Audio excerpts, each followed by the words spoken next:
You have to have some leverage of competency. The sad part is I have no swag, dog. Who's our other guy? Who's our other guy that we're gonna talk about, Coley? It is Ainias Smith from Mm, the mm, mm. Texas A&M cult. So, so guess what? I think we're hovering in the state of Texas. Sure are. Yeehaw! Huh? I like that. We're standing. That was terrible. I'm a city boy, so that was the best I can give you. But we're staying in the state of Texas. Ainias Smith. What do you think about him? What's your thoughts originally? Just seeing a little bit of his film, his highlights. What do you like? What do you dislike? I love the versatility in special teams. One of the better Mm, punt returners mm. per the numbers in all of college football last year. Love his shiftiness. You talk about jitterbug. This is who I think of when I think of jitterbug. And I love how he is, once he has the ball in his hands, it makes sense that he is such a good returner because even as a receiver, he's always looking for where's my cutback lane? How can I get 4 more yards out of this as opposed to just going down or going out of bounds right here? How can I? He loves to cut back when he's using the boundary almost to his advantage, cut back inside. Let me move these chains. That's what I like about this young man right here. He brings value in special teams, so he moves up. 5'9", 1/4, 191 pounds, senior. Been at Texas the whole time. 2023 first team All SEC and all purpose. 2021 led team with 47 receptions, 6 touchdowns. 2020 led the team with 564 yards. Best games: Louisiana Monroe, Auburn, and South Carolina. Where does he do his work? 70% of his work, 870 snaps in the slot, 277, which is roughly 22%. 50 games played, 180 receptions, 2,407 receiving yards, 19 touchdowns. Pretty impressive. One drop last year. Pretty darn good. 35 first downs and 110 for his career. 14, just below 15 yards per kick return. 2019, 13 returns, 257 yards with a little bit below 20 yards per average. And you talked about that drop rate, third lowest drop rate of any draft eligible wide receiver, Yeah. 1.9%. Fourth in missed tackles forced. He had 20 missed tackles forced. Wow. So he's getting the ball good. You better wrap up if you're the Yeah. first offender there. Otherwise, he is going to move those chains. He doesn't seem like a fun time to try and bring down in the open field. Willing blocker in the run game. I don't really talk about the willing blocker in the run game. Won't address it because that's your job, right? That's expected. That's like working at a cash register. You can't count. Doesn't matter. That's what's needed. If you can't count, you will be exposed. So if you are not present in a run game, then I'll talk about you. But when you're present in a run game, don't have to worry about it. Love is after the catch. We're gonna go to the film and show you some things, right? He's gonna be a slot receiver. Mm-hmm. That's what he is. That's what he's looked at. He's gonna have to. You see him right here in the slot. He's tough, runs through contact, and this is what he's gonna experience in the league. No free access, no free meals. Yow! Fixes his face mask and still catches the ball. Love it. Toughness. Goes across the middle, hits him, fix my face mask, catch my football, attacks the ball, boom, gets up the field. I like to say he puts bricks on the house because he goes up the field, not takes it off. Great fundamental, great base. I love the timing. Gets inside. He's gonna have to refine his routes a little bit because If he can run a better angle of this route, this allows better ball placement by the quarterback, save some room by attacking the safety at the hash that allows also this corner down here who's occupied by the receiver running a layered or leveled route, high, low, check that is touchdown, check down. But since he runs right into it, doesn't sell it enough. Look how he has to run it. Now, the throw. But look what the throw is. The throw is back of the end zone. But now he has to rush it because he's rushing it. Let me play it through. Boom. Bang. I want more workability right here. I want you to get that corner, get that safety to move maybe a little bit more onto the X. Well, this is where we talked about A.D. Mitchell. I said over-exaggerating. This is like the opposite. He rounds it so smoothly, but it's to his detriment. This is where A.D. Mitchell would be leaned all the way over. He would get him in that A. In the slot. Goes over. I love the timing. I love this. Understands the timing against another level play. This is the same thing. Pick a side. Quarterback picks the right side, catches it. Ooh, after the catch, run through contact, be a finisher. Watch this. Watch him get active. Yeah. Going, running, like it. Just can't teach that. Can't teach that at all. How much, because you also are someone with a kick, punt, return background, how much does that help? You can see on that play, tremendous. He's surveying the entire field. Where's my cutback lane? How can I get more yards? How does that help processing once you have the ball in your hands? It adds value. It's also one of the things that I love with young kids that are playing football. I believe playing flag football helps you because you don't think about being tackled. You think about making a move because of the flag pull. Mm-hmm. That's what punt return is you set up, there's a concentration of multitasking that you need, check. A timing, an understanding of that mental timing that's needed, check, because of special teams. So you catch it, now you make a decision. Now you're setting up the defender here, but you're also setting up the defenders that are out there in the pursuit because they're pursuing and keeping integrity of pursuit lanes. So when you overset this way, those guys react and then you adjust. That's why playing special teams, a lot of players who play special teams who either convert or contribute at wide receiver have such a good yards after the catch and explosive play making ability with the ball in their hands because they become punt returners. But what they're really becoming are better processors. And that's why playing punt return adds a value. And it added value because there's 3 phases. 11 players.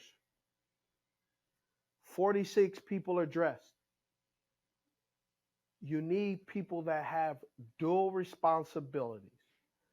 And if you have dual responsibilities, Smith becomes now the 3rd or 4th wide receiver, which means he's active out of the gate. Even though he's a backup, he's getting in-game situations, which means if someone gets hurt in a game, unfortunately, or someone they need a spark. They run 3 or 4 wide receiver. Guess what? This guy now is in the game. You talk about dual. I mean, he also had 401 rushing yards during his time in college. Like, this is a guy who I can see coaches really falling in love with, and having him jump up boards just because he can add so much to both your offense and your team overall. Now, going against Miami, but this just shows you his ability to catch the football, right? This isn't a play that is like, well, why you put this on here? Just trying to display his ability to line up all over the field, right? Obviously, if they can block it a little bit better, right? Corner takes the wrong guy, block a little bit better, gives him an opportunity. That was great footwork too. He had to do a full 360 to run that route Yes, full speed, turn completely. He never really broke stride. great timing. Number 3 wide receiver, number 4 has to have good timing. Good time, bro. When I saw this play, I said, "Oh, I thought he goodness was going to get gracious." decapitated. Me too. But he ran out there, understood good timing, bang, set up the linebacker. You remember, couple of weeks prior, he got his helmet readjusted Mhm. going across the middle. So they're aware, hey, solidify and block him off. Block the defender. That's what he does. Block where he will line up primarily in the National Football League, where he is slotted is a slot wide receiver. He can and will play outside, right? He's lined up 277 times, but 874 times he's been in the slot. That's where he lines up. That's where he does his work, is in the slot. And he will continue to get better. But he is a guy that contributes. He contributes to your team immediately because of his special teams value. Really love how and what the state of Texas is represented. We know California has the best athlete. Texas is number 2, and Florida is number I was 3. going to say, Now, when I'm talking about Florida, yeah. I'm going to say California is 1, and I'm going to say Florida's 2, and Texas 3. That's just what we're going to do because I'm going to tell. When we get Ah, Louisiana, when we get Mississippi, yeah. yeah, I wouldn't say that, but yeah, I would say that. So Love Smith thinks he's a great player. That is the scouting report. That's the breakdown. Hey, we're doing something different too this year, this off season, man. We got some questions. We got some comments. We in the comments. Get up in the comments and tell us who you like. And Andrew Carlson, 4402. The second wave of wideouts in this draft are really something special. They block their asses off, take the extra yardage, and finish like they want to hurt somebody. Even the little guys, McCaffrey, McConkey, Roman Wilson, Xavier Legette, and Malachi all have potential to start, and they offer everything that makes for phenomenal teammates. No question there. This guy's just big fan of the second wave of wide receivers in this draft. I agree with them with the second wave of wide receivers. I believe because of this quarterback situation, these teams that are extremely hungry with the quarterbacks, that's gonna if whatever the Bears do is gonna impact that top 10, that top 5, to where either teams are moving up, moving down, which means when you move down, some guys are gonna push down. So you're gonna have players. There's some teams who don't need a quarterback, who don't need a wide receiver, they need a lineman Sure. or a defensive player. They have their sights set on a defensive player. And if that defensive player is there for them, Detroit Lions, they drafted Gibbs with Swift, and everybody said, "What the heck?" And guess what happened? They traded him, and it was a good move for Philadelphia and for the Lions. Right. So with that being said, there's going to be some linemen and D linemen, quarterback, and a wide receiver to taken early. But that also means guys are going to get pushed down with this quarterback situation. If Caleb Williams is not taken first overall, or someone moves up to take him because the Bears move down, or someone says, you know what?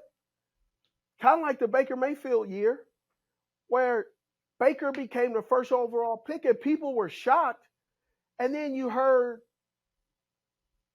general managers say that they thought this team was going to draft this other quarterback. So there's a lot of moving pieces.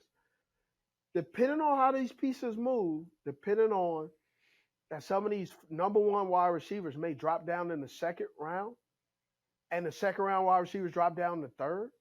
And because there may be only 6 wide receivers in the first round taken, or maybe 4, that means day 2 and day 3 wide receivers, they're going to be more out there, which means they are going to be more out there. I believe the second and third wave of wide receivers have the potential statistically to contribute and have more yards, touchdowns, Pro Bowls than the guys who are drafted, because there's only one Marvin Harrison Jr.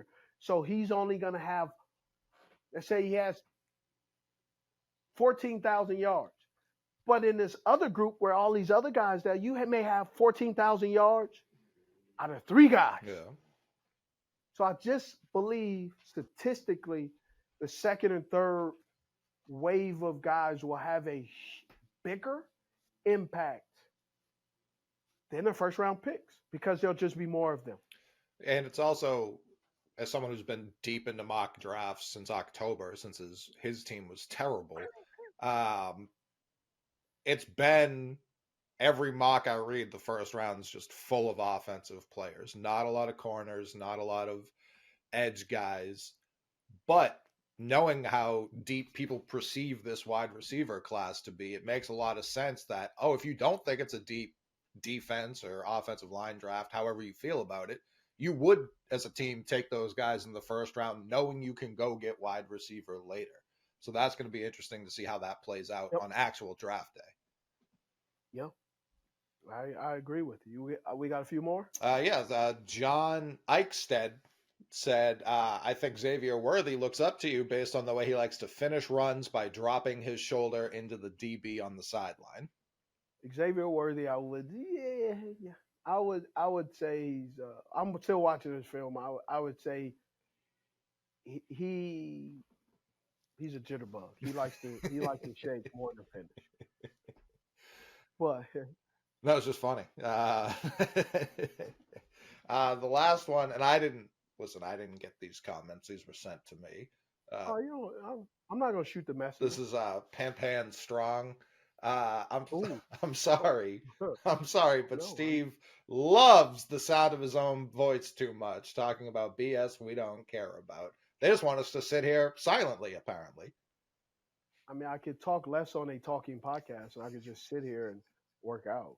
It sounds like the other person that said, I called on there and said, nobody effing wants to hear your opinion. And I replied back, well, the 15 minutes of watch time that you displayed says otherwise. So thank you. Numbers don't lie. 100,000 doesn't lie.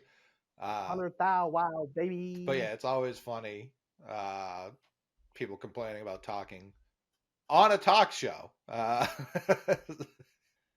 So that's our breakdown for this week. Next week, we'll have some good guys too. It's a good year for good guys.